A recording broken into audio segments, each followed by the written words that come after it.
Good afternoon. My name is Edward Hertzman, founder and CEO of Athletech News. Joining me today is Lou Lentine, founder and CEO of Echelon Fitness, a leading manufacturer of connected fitness equipment, and Danny Dulkin, Vice President of Development at Arch Amenities Group, which creates bespoke fitness and wellness spaces for hotels, clubs, and facilities worldwide.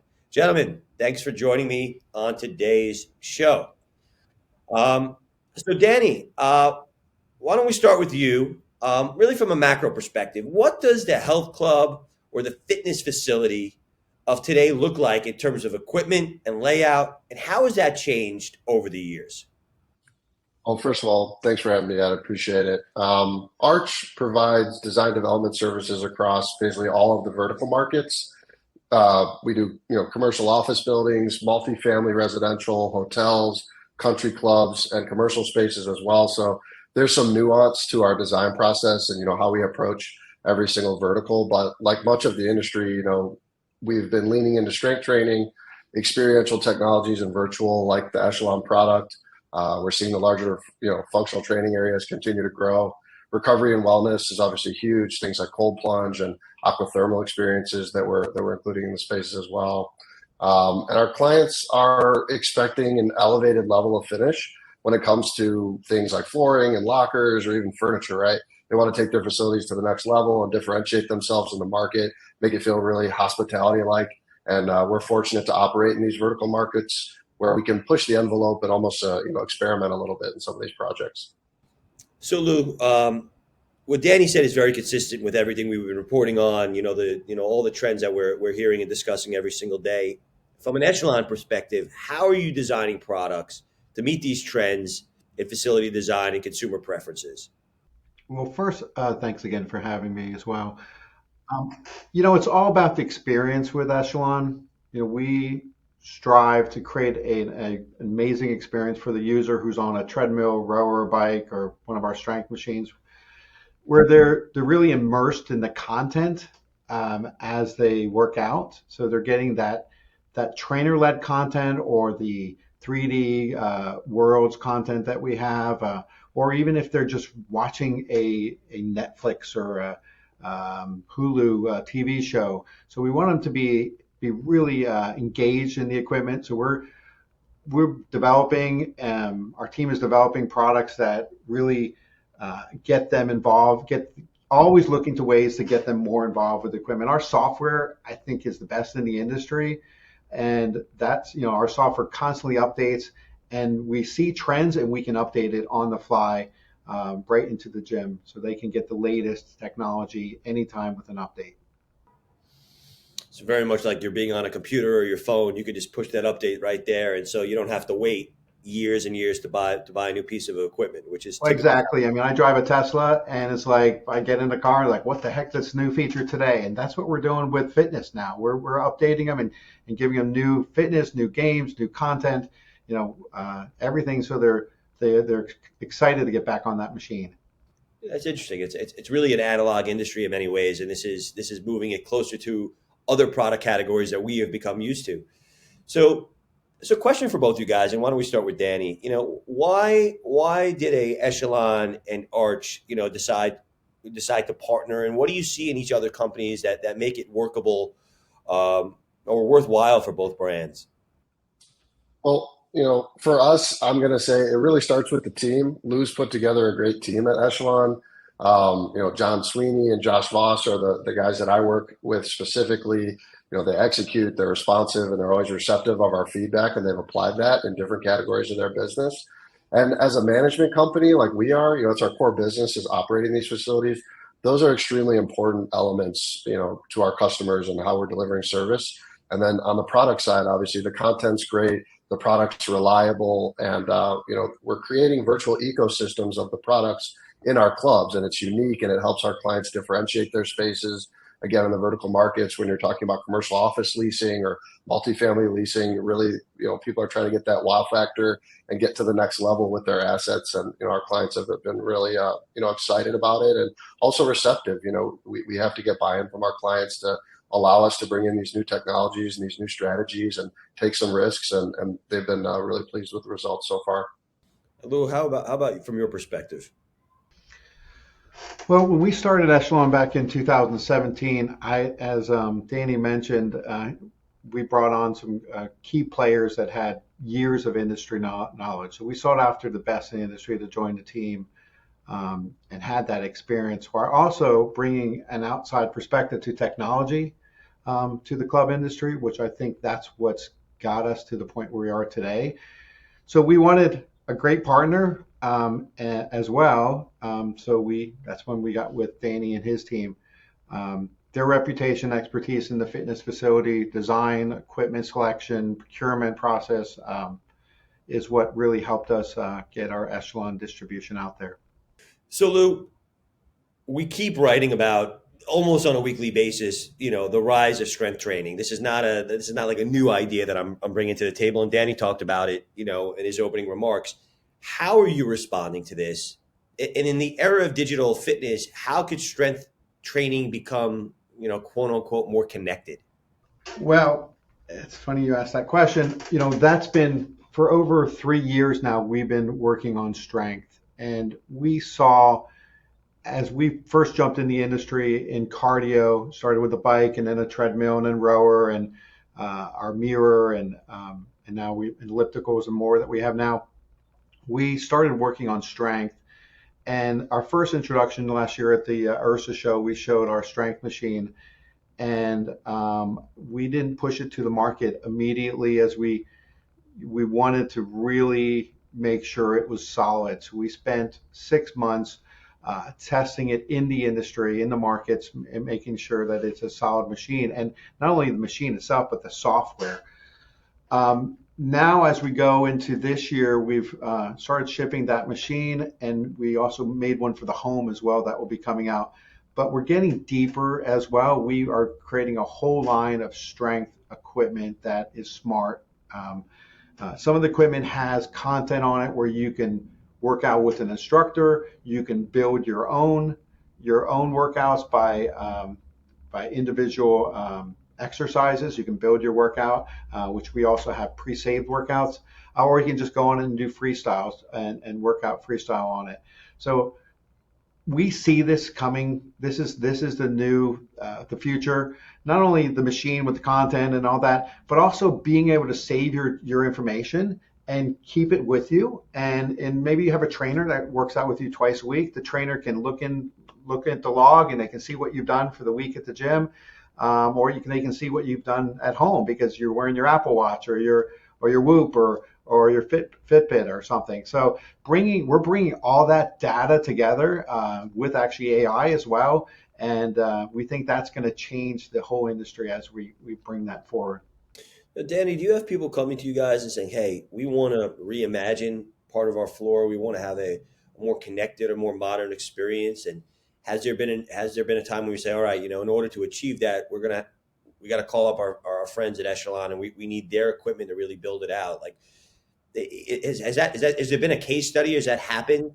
Absolutely, yeah. We've had customers asking us for digital strength solutions for a long time. There were some products out there, but nothing really that was fit for the commercial space. So when we saw Echelon coming out with Strength Pro, we were super excited about it because this is going to be huge for a lot of our clubs. Tracking progress is super important for our training staff, and we're staffing a lot of these facilities and allows them to program really effectively.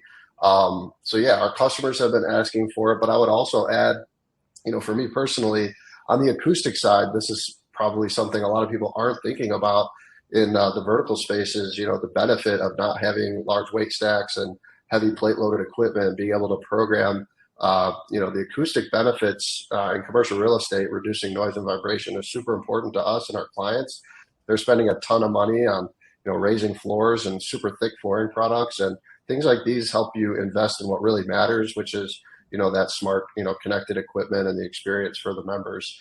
They might not notice if the flooring is an extra inch thick, but they will notice, this next generation equipment. And as we look into the future, Lou touched on data and AI. I think AI is something that we're seeing trending across all of the industries, across the globe. So I don't see why it's not going to continue to make its way into fitness equipment as well. It's interesting. I have not heard, despite the thousands of articles we write, that the acoustic is an interesting angle that really has not come up. That's actually very smart. But in the topic of space, when you're reimagining these floors, I guess it's a little bit easier, right? If you have a brand new facility that you're building out, you can really do whatever you want. But for a facility that's trying to modernize, right? So in the beginning, you said that people are really incorporating recovery and wellness, and let's say you're putting the cold plunge in, or you're putting, infrared saunas in, whatever it may be. You need room for that. And so you have that demand coming. You have more interest in strength training. So my question really is do you need a more condensed or a more like these are more efficient machines? You can't add rows and rows of dumbbells. Like how do you change the floor with limited space? You can't invent space, but how do you accommodate all the consumer preferences? Yeah, I mean, we've seen multiple manufacturers, looking to kind of micronize a lot of their equipment. So I think that that's really the way to go. We need to continue to micronize equipment. We've seen some companies, moving the motor compartments on their treadmills and coming up with more of this, multi-purpose equipment.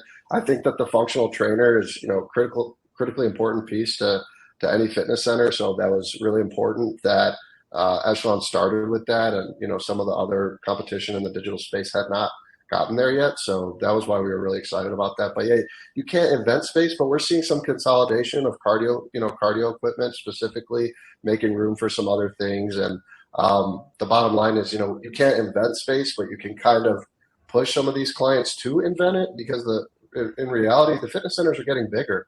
The fitness centers I was designing 7, 8 years ago versus today, I mean, they've probably doubled in size. The average, commercial real estate office gym was sitting around 3 to 5,000 square feet. Now we're seeing 10,000, 12,000 square feet. And we just finished a project in Chicago. It's 27,000 square feet. So, it continues to grow. And I think that, especially in real estate, they're understanding how important the fitness amenities are. Lou, how much are you pushing your designers and R&D team to, I like that word, the micro, like really micronize the equipment moving forward? Is that a big pain point you're hearing from the industry that you're trying to solve for? We do, both in the gyms and at homes. All our newer treadmills have an open front on them, so the motor, we lose 20% of you can gain 20% of the floor space on our new treadmills. So we're looking at that, and as you mentioned, the functional trainer, that you can do so much in one device. Also, there's some of the strength machines we're coming out with we do 2-in-1 type exercises in one machine. So you're getting more out of the machine without sacrificing. So we are looking at that, but you also have to understand there's spaces in the gym that are being underutilized as well, and some of these gyms are taking these spaces and turning them into using it for other aspects. Maybe a connected room.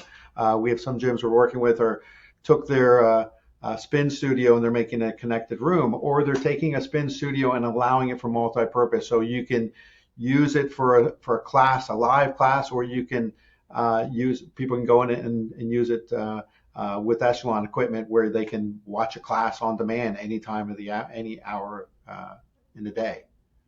Lou, if someone's listening right now and they're saying, okay, what is a connected room? Well, connected room is where they're being taught and instructed on the fitness activity from outside the walls of their gym. So they're connected and they are competing with people outside the walls or inside the walls. So it's connected to the world. So you're training with people all over the globe, competing with them. If it's on a bike, it's a treadmill or a rower, you're being instructed by instructors we have instructors in 5 countries, 7 languages. So it really allows for that one-on-one instruction anytime of the day. And the individual member gets to save their data onto the machines? Is that how it works? Yeah, if they log in, they get to save their data and they can access it anytime. So maybe a question more for Danny or Lou, but is this a really good retention strategy? Because again, instead of me going to the spin studio here and lifting weights at Equinox here and going here, I probably want to keep going back and logging in to my account, because I can see my progress, but also it's just easier for me to manage my my fitness and wellness regime if it's all in one place, right? We log into our Gmail every day. We don't have 18 different accounts. So is that part of almost a maybe a maybe it's not a key selling point, but one of the key benefits of having a connected facility is member engagement and retention. Yeah, Luke can maybe speak to what they're seeing in terms of, retention in commercial clubs. But for us in the vertical markets, we think that a lot of our members have multiple memberships. That's pretty often. So we'd like to try to meet members where they're at, is what we say. And that was a common theme that kind of stemmed, during the pandemic as we pivoted to a lot of different virtual offerings, is kind of meeting members where they're at. So we know that a lot of our members have this equipment in their home. We know that they have them at the different facilities that they're at. So the ability to log in and track progress, across a variety of facilities and pieces of equipment is super important. Lou had just talked about the connected rooms. I mean, we just set up a deal with a multifamily in Virginia last week where they're going to have the treadmills, the ellipticals, the bikes, the rowers, and the Strength Pro all in one room. And, it really creates that, ecosystem where they can track their progress across various devices, right? So it's not like, one login for this and one login for that. It gets a little bit clunky, like the app fatigue we're seeing in a lot of different spaces. So I think having a company that really has expanded their product portfolio like Echelon has is going to be really successful. Danny, just to follow up on, you're talking about the floor print, the footprint is getting bigger. People are obviously replacing maybe some of their cardio with more strength machines. But how are they incorporating wellness and recovery into the floor? I mean, you need a lot of space to drop a cold plunge right there. And how do you scale that? I mean, recovery is huge. It's so Arch designs and operates fitness facilities, but we also do spa as well. So we have a pretty deep understanding of these different recovery and wellness modalities. In our fitness centers, we're seeing everything from massage chairs to hydro massage beds, zero gravity, compression, percussion, vibration technology. A variety of those kind of FF&E furniture items. And on the spa side, as well as in our luxury, locker rooms, we're seeing. I mean, the ceiling keeps getting higher and higher. We're seeing halotherapy salt rooms and hyperbaric chambers, infrared. It's just amazing to see, how fast this is growing. But one thing I always like to mention to our clients in the vertical market space specifically is that recovery can help you engage the non-fitness oriented population of your building. So if you want to boost engagement and drive utilization in that facility, it's a great way to kind of ease tenants in with a low barrier to entry to the fitness amenity. So you might have some people in your building that don't have any interest in working out. It's just really not on the table for them. But if they find out, you have a lot of this recovery equipment in there, they start to come in and use that stuff 5 minutes, 10 minutes at a time. And over time, they really start to get comfortable and start using other equipment in the facility. So we've seen that recovery actually boost engagement overall, specifically in my corporate office and multifamily. That's a good, I'm sure we'll do a pull quote on that. That's a good factoid right there. So, Lou, we're coming up on the peak trade show season for our industry. We got URSA coming up, we got FIBO coming up, there's some other shows. This is a time of year where we see a lot of companies showcasing new products and new launches and whatnot. What are you most excited about showcasing at URSA and FIBO in the coming weeks? Anything we should be on the lookout for? Sure, as we touched on a little bit, I mean, we spent the last 2 years developing a whole range of connected strength products. So we're excited to show them at URSA, and I think our innovation is going to make an impact on the industry. We're introducing 24 new commercial products, including a 10-station circuit of digital strength products to our already existing line. When the market was a little flat, we didn't just sit around. We said, let's design, let's develop. It's coming. When it comes back, we're gonna come back strong. And I think people are gonna be shocked at what they see from Echelon at this show. I think they're gonna be like, wow, these guys have not been sitting back. We're pushing hard, and that's what I do. I love to drive the company in innovation and product with great quality, and you're gonna see some amazing stuff.